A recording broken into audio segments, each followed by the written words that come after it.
প্রিয় শিক্ষার্থীবৃন্দ, আসসালামু আলাইকুম। আশা করি আপনারা সকলে ভালো আছেন। আমরা ইজি কোডিং চ্যানেলে আইসিটি বিষয়ের কিন্তু অনেকগুলো ভিডিও অলরেডি পাবলিশ করে ফেলেছি।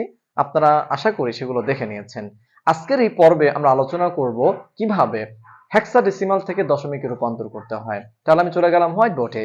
তাহলে একটি সংখ্যা আমি এখানে লিখে নিচ্ছি হেক্সাডেসিমালের 6FD8।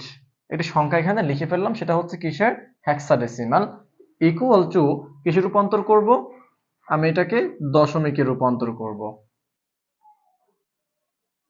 তাহলে আমরা এখন কি করব? এটাকে এর আগে যে সিস্টেমটা আমরা ফলো করেছিলাম সেম সিস্টেমে বা সেম নিয়মে কিন্তু আমরা এটাকে করে ফেলবো।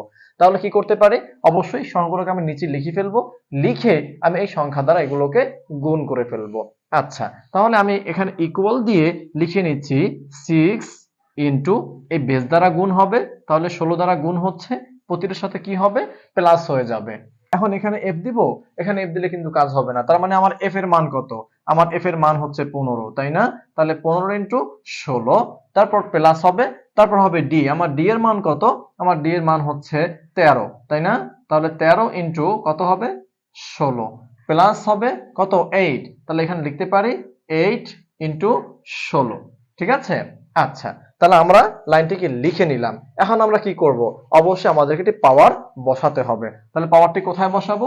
এখান থেকে শুরু করব 0 1 2 3। ঠিক আছে? ওকে, ফাইন। তাহলে এখন আমরা যেটা করব, এটাকে একটু ক্যালকুলেশন করে ফেলবো এখন। তাহলে নেক্সট লাইন লিখে ফেলবো। তাহলে এখন এখানে লিখতে পারি 6 ইন্টু কত? তাহলে যেহেতু 16 উপর কিউব দেওয়া আছে, তাহলে কত হয়? 3 16 48, তাই না? তাহলে এখন এখানে লিখে নিচ্ছি 4 8।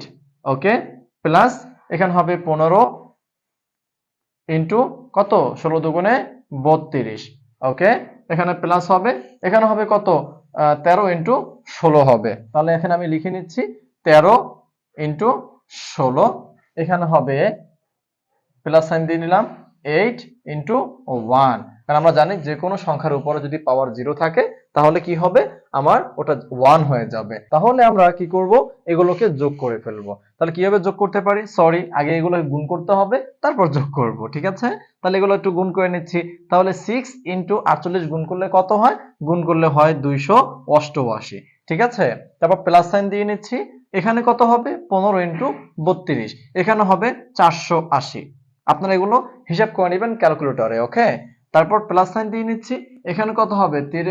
13 ইন্টু 16, এখানে হবে 208। ঠিক আছে? প্লাস সাইন, এখানে হবে 8 ইন্টু 1, তার মানে এখানে শুধু 8 হবে। তাহলে এখন আমরা কি করব? এই সংখ্যাগুলোকে যোগ করে ফেলবো। তাহলে 288 480 208 প্লাস 8 যোগ করলে কত হয়? যোগ করলে হয় 984। ঠিক আছে? আপনারা এটাকে ক্যালকুলেট করে হিসাব করে নেবেন। তাহলে আমরা একটা কি পেলাম? দশমিক সংখ্যা পেয়ে গেলাম। তাহলে এখন আমরা এটাকে লিখতে পারি এভাবে যে 6f, তারপর হচ্ছে ডি, তারপর কত? 8। এটা ছিল কত? এটা ছিল আমাদের হেক্সাডেসিমাল। ইকুয়াল টু আমরা লিখতে পারি কত? 984।